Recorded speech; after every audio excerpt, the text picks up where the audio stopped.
The world Logos, whose birth we celebrate in the Christmas mystery, can only be understood rightly if we think of it as being as general and universal as possible. If we think of this world Logos actually vibrating and pulsating in all things that happen, in every event.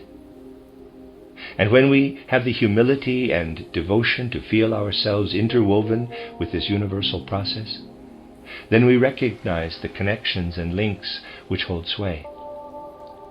One must understand that not only what is said, but also what is done will bring things to expression, and that in these things the universal Logos lives in a certain way.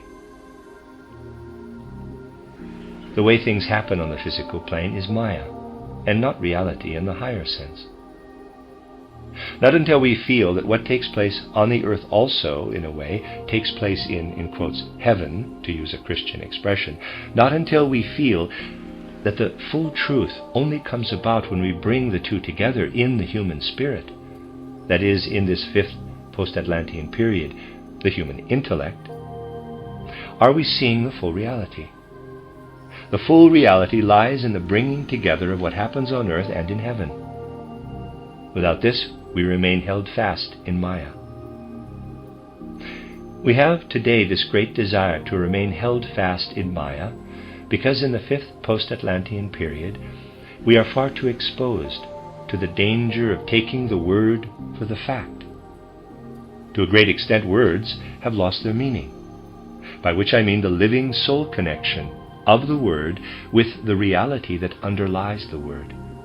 Words have become mere abbreviations, and the intoxication in which many people live with regard to words is no longer genuine ecstasy, because only a deepening as regards the spiritual world can make genuine the words we speak. Words will only regain real content when human beings fill themselves with knowledge of the spiritual world. Ancient knowledge is lost, and for the most part we speak in the way we do just because the ancient knowledge is lost and we are surrounded by Maya, which gives us nothing but mere words. Now we must once again seek a spiritual life which gives the words their content.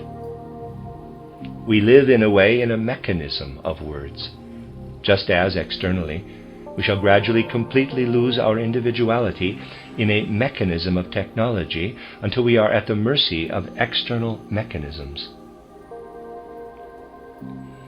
It is our task to bring together what lives in the spiritual world with what lives in the physical world. To do this, we have to tackle very seriously the grasping of reality.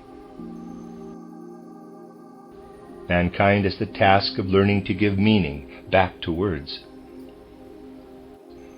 To adhere to the truth is a grave and holy act of worship. This must be felt and sensed